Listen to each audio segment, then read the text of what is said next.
Hi നമസ്കാരം, എല്ലാവർക്കും പുതിയൊരു വീഡിയോയിലേക്ക് സ്വാഗതം. നാളെ വ്യാഴാഴ്ച രാജ്യവ്യാപകമായി വിദ്യാഭ്യാസ ബന്ദിന് ഇടത് വിദ്യാർത്ഥി സംഘടനകൾ. കേരളത്തിലുൾപ്പെടെ രാജ്യവ്യാപകമായി വിദ്യാഭ്യാസ ബന്ദ് നടത്താനാണ് ഇടത് വിദ്യാർത്ഥി സംഘടനകൾ ആഹ്വാനം ചെയ്തിരിക്കുന്നത്.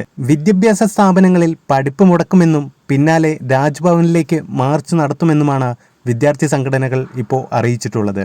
ഈ വാർത്തയുടെ കൂടുതൽ വിവരങ്ങളിലേക്ക് കടക്കുന്നതിന് മുന്നേ നമ്മുടെ ചാനൽ ആദ്യമായിട്ട് കാണുന്നവരുണ്ടെങ്കിൽ ചാനലൊന്ന് സബ്സ്ക്രൈബ് ചെയ്ത് നമ്മുടെ ഈ വീഡിയോയ്ക്ക് ഒരു ലൈക്ക് അടിക്കാനും സപ്പോർട്ട് ചെയ്യാനും മറക്കരുത്. നമുക്ക് നേരെ പോകാം വീഡിയോയിലേക്ക്. ഒരുപാട് വിദ്യാർത്ഥി സുഹൃത്തുക്കളാണ് നമുക്ക് മെസ്സേജിലൂടെയും കമൻറ്റിലൂടെയും ചോദിച്ചുകൊണ്ടിരിക്കുന്നത് നാളെ സ്കൂൾ ഉണ്ടാകുമോ എന്നുള്ളത്. SFI രാജ്യവ്യാപകമായി വിദ്യാഭ്യാസ ബന്ദിനാണ് ആഹ്വാനം ചെയ്തിരിക്കുന്നത്. തീർച്ചയായും അവർ പഠിപ്പ് മുടക്കും എന്നുള്ളത് തന്നെയാണ് പറഞ്ഞിരിക്കുന്നത്. SFI, AISF തുടങ്ങിയ വിദ്യാർത്ഥി സംഘടനകളാണ് ബന്ദിന് ആഹ്വാനം ചെയ്തിരിക്കുന്നത്.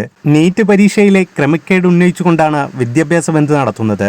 നീറ്റ്, നെറ്റ് പരീക്ഷകളിലെ ക്രമക്കേടുകളുടെ ഉത്തരവാദിത്തം ഏറ്റെടുത്തുകൊണ്ട് കേന്ദ്ര വിദ്യാഭ്യാസ മന്ത്രി രാജിവെക്കണമെന്നാണ് ഇവരുടെ ആവശ്യം.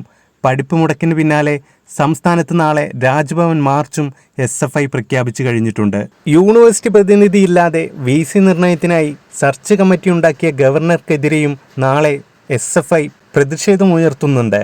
അതുപോലെ നീറ്റ് പരീക്ഷ വീണ്ടും നടത്തുക, നരേന്ദ്രമോദി സർക്കാർ വിദ്യാർത്ഥികളുമായി ചർച്ച നടത്തുക, നീറ്റ്, നെറ്റ് പരീക്ഷാ ക്രമക്കേടുകൾ ഏറ്റെടുത്തുകൊണ്ട് കേന്ദ്ര വിദ്യാഭ്യാസ മന്ത്രി രാജിവെക്കുക എന്നതൊക്കെയാണ് SFIയുടെ ആവശ്യം. അപ്പോൾ ചുരുക്കി പറഞ്ഞാൽ രാജ്യവ്യാപകമായി ഇടത് വിദ്യാർത്ഥി സംഘടനകൾ നാളെ എല്ലാ വിദ്യാഭ്യാസ സ്ഥാപനങ്ങളിലെയും പഠിപ്പ് മുടക്കും എന്ന് തന്നെയാണ് പറഞ്ഞിരിക്കുന്നത്.